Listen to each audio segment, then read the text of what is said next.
আসসালামু আলাইকুম ভিউয়ার্স, চলে আসলাম ঈদের পরের দিন আবার একটা ছোট্ট ভিডিও নিয়ে। তো ঈদের পরের দিন আমাদের যা নাস্তা করা হয়েছিল ভিউয়ার্স, মানে গতকালকে।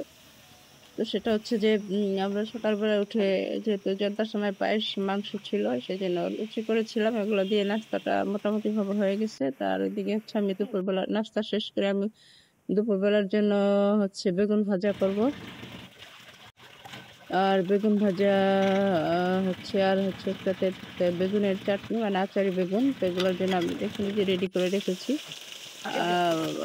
হলুদ গুঁড়া, মরিচের গুঁড়া, লবণ দিয়ে মেখে রেখেছিলাম। তো ডিসটামে হচ্ছে বেগুন ভাজাটা করে নিচ্ছি। আর হচ্ছে বেগুন ভাজাটা হয়ে গেলে এখন আমি আচারি বেগুনের জন্য বেগুনগুলো ভেজে নিচ্ছি। সেই বেগুনের তেলেই বেগুনগুলো ভেজে নিচ্ছি।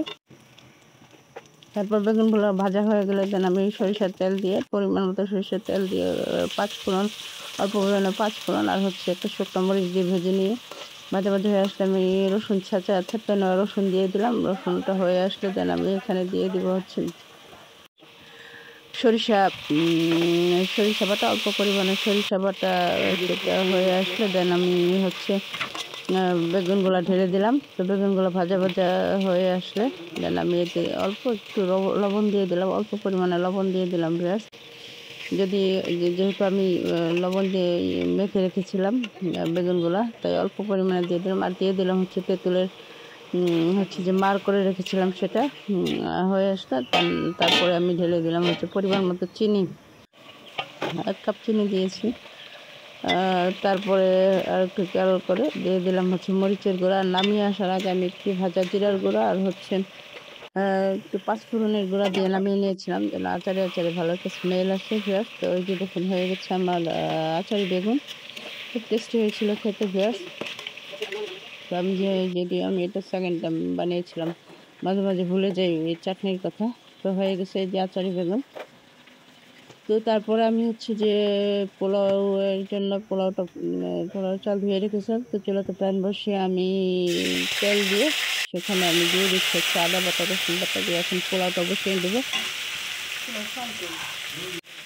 তো আদা বাটা, রসুন বাটা হয়ে আসলে দেন আমি হচ্ছে পোলাও চালগুলো ধুয়ে রাখা পোলাও চালগুলো দিয়ে দিলাম। আর দিয়ে দিব হচ্ছে তেজপাতা আর হচ্ছে দারচিনি, এলাচি গোটা কিছু দিয়ে দিব। আর অল্প পরিমাণে একটু লবণও দিয়ে দিলাম।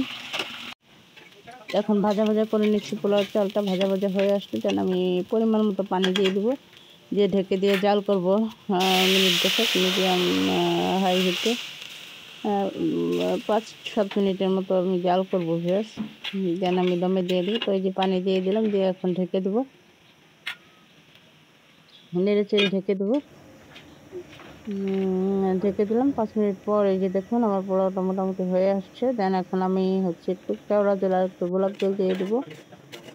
দিয়ে অল্প পরিমাণে পেঁয়াজ বেরেস্তা দিয়ে আমি ঢেকে দেবো, ঢেকে দমে রাখবো।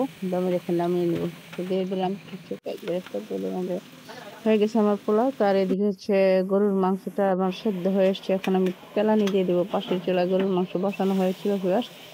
তো এই যে তেলানি দিয়ে দিলাম, হয়ে গেছে। তো ভালো থাকুন সবাই, আল্লাহ হাফেজ।